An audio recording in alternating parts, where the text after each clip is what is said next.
ચૂંટાયેલા પ્રતિનિધિઓ જેમની જવાબદારી છે કે એક સારું સુશાસન આપવાનું, તેઓ પોતે ભ્રષ્ટાચારમાં લુપ્ત બની ગયા છે। થોડા દિવસ પહેલાં સૌરાષ્ટ્ર યુનિવર્સિટી ખાતે પણ મારી હાજરીમાં જ તે સમગ્ર શિક્ષણ સાથે જોડાયેલા લોકો ભેગા છે અને યુનિવર્સિટીમાં કયા પ્રકારનો ભ્રષ્ટાચાર ચાલે છે એના મુદ્દે પણ ધરણા યોજવામાં આવ્યા હતા। આપણી આવનારી પેઢી જે વિદ્યાર્થીઓ છે, યુવાનો છે, એનું ભવિષ્ય અંધકારમય થઈ જાય એ હદ સુધી રાજકોટમાં ખુલ્લેઆમ ડ્રગ્સનું વેચાણ ચાલી રહ્યું હોય અને ભારતીય જનતા પાર્ટીના ચૂંટાયેલા પ્રતિનિધિઓ, પછી એ મેયર હોય, સ્ટેન્ડિંગ કમિટીના ચેરમેન હોય કે અન્ય નેતાઓ હોય, તેઓ સરકારી જમીન ઉપર દબાણ કરતા હોય, પોતાનો બંગલો બનાવતા હોય તો એની સામે સરકાર લાલ આંખ કરી શકતી નથી।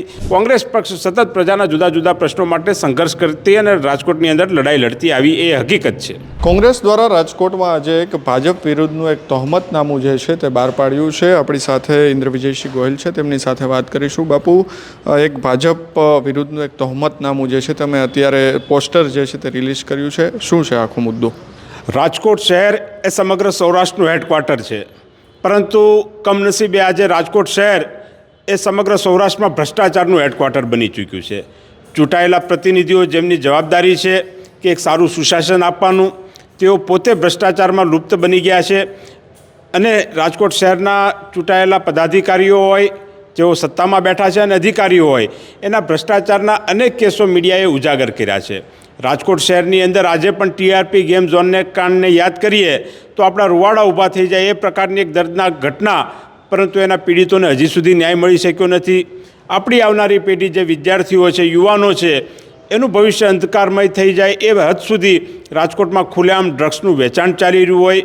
દબાણની પણ જો વાત કરીએ તો એમાં પણ સરકારની ડબલ સ્ટાન્ડર્ડ નીતિ, જે વ્યક્તિ સવારે કમાતો હોય, સાંજે પોતાનું પેટ ભરતો હોય, એવા લોકોની સામે કડક કાર્યવાહી કરવામાં આવે અને ઘરથી બેઘર કરવામાં આવે અને ભારતીય જનતા પાર્ટીના ચૂંટાયેલા પ્રતિનિધિઓ, પછી એ મેયર હોય, સ્ટેન્ડિંગ કમિટીના ચેરમેન હોય કે અન્ય નેતાઓ હોય, તેઓ સરકારી જમીન ઉપર દબાણ કરતા હોય, પોતાનો બંગલો બનાવતા હોય તો એની સામે સરકાર લાલ આંખ કરી શકતી નથી। રાજકોટ શહેરની વાત કરીએ તો રાજકોટ શહેરની અંદર આજે ગુનાખોરીનું પ્રમાણ એ હદ સુધી વધ્યું છે કે ખુલ્લેઆમ લૂંટના બનાવો બનતા હોય, ચોરીના બનાવો બનતા હોય, અઠવાડિયાની અંદર એકવાર હત્યાનો બનાવ બનતો હોય।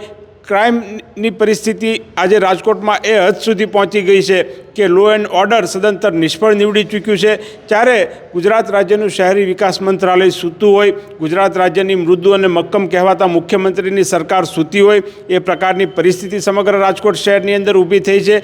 ત્યારે આ તમામ મુદ્દાઓને લઈને રાજકોટ શહેરની અંદર આરોગ્યના પ્રશ્નો હોય, શિક્ષણના પ્રશ્નો હોય, રોડ અને રસ્તાના પ્રશ્નો હોય, જે ભ્રષ્ટાચાર ભારતીય જનતા પાર્ટીના શાસનમાં થયો છે એને ઉજાગર કરતું એક તહોમતનામું આજે પત્રકાર મિત્રોના માધ્યમથી રાજકોટ શહેરની જનતાની સમક્ષ અમે ખુલ્લું મૂક્યું છે। પરંતુ અત્યાર સુધી આ તહોમતનામું ક્યાં હતું? સ્થાનિક સ્વરાજની ચૂંટણી આવી એટલે જ કેમ કોંગ્રેસ એક્ટિવ થઈ?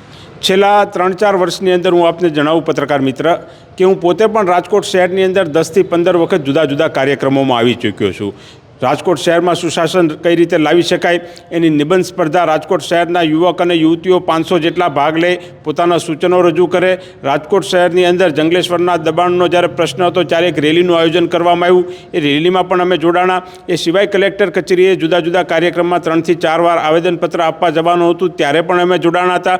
ટીઆરપી ગેમ ઝોન કાંડની પણ વાત કરું કે ગુજરાત પ્રદેશ કોંગ્રેસ સમિતિના આગેવાનોએ જ્યારે બંધનું એલાન આપ્યું, રાજકોટની પ્રજાની વેદનાની સાથે ઊભા રહ્યા, ત્યારે પણ અમે તમામ લોકોએ રાજકોટમાં આવી 3 દિવસ રોકાઈને તમામ શાળા કોલેજો બંધ રાખવાનો પ્રયત્ન કર્યો અને આ બંધને રાજકોટની જનતાએ જડબેસલાક બંધ રખાવીને સફળતા આપી અને રાજકોટ શહેરનો એનએસયુઆઈનો કાર્યકર હોય કે રાજકોટ શહેરના અન્ય તમામ નેતાઓ હોય, તમામ નેતાઓ ઉપર આજે 40-40, 50-50 પોલીસ કેસો છે।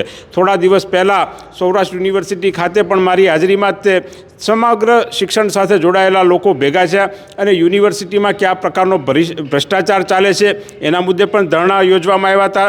કોંગ્રેસ પક્ષ સતત પ્રજાના જુદા જુદા પ્રશ્નો માટે સંઘર્ષ કરતી અને રાજકોટની અંદર લડાઈ લડતી આવી એ હકીકત છે।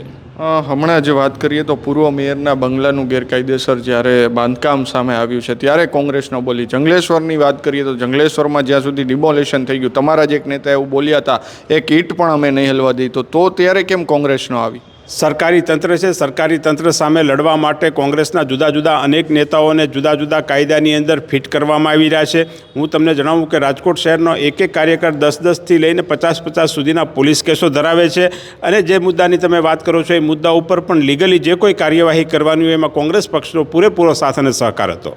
બિલકુલ. તો આ હતા આપણી સાથે ઇન્દ્ર વિજયસિંહ ગોહિલ. તેમણે કહ્યું કે આજે એક ભાજપ વિરુદ્ધનું તહોમતનામું કે જેમાં ભાજપના જે ભ્રષ્ટાચારો છે તેમને પ્રકાશિત કરતું આ તહોમતનામું છે તે બહાર પાડવામાં આવ્યું છે. ઉલ્લેખનીય છે કે આમ તો આવનાર દિવસોની અંદર આમ સ્થાનિક સ્વરાજની ચૂંટણી પણ આવી રહી છે ત્યારે હવે કોંગ્રેસ પણ એક્ટિવ મોડમાં હોય તેવું લાગી રહ્યું છે. કેમેરા પર્સન કેવિન નિમાવત સાથે મયુર સરવૈયા, સ્વરાજ મીડિયા, રાજકોટ.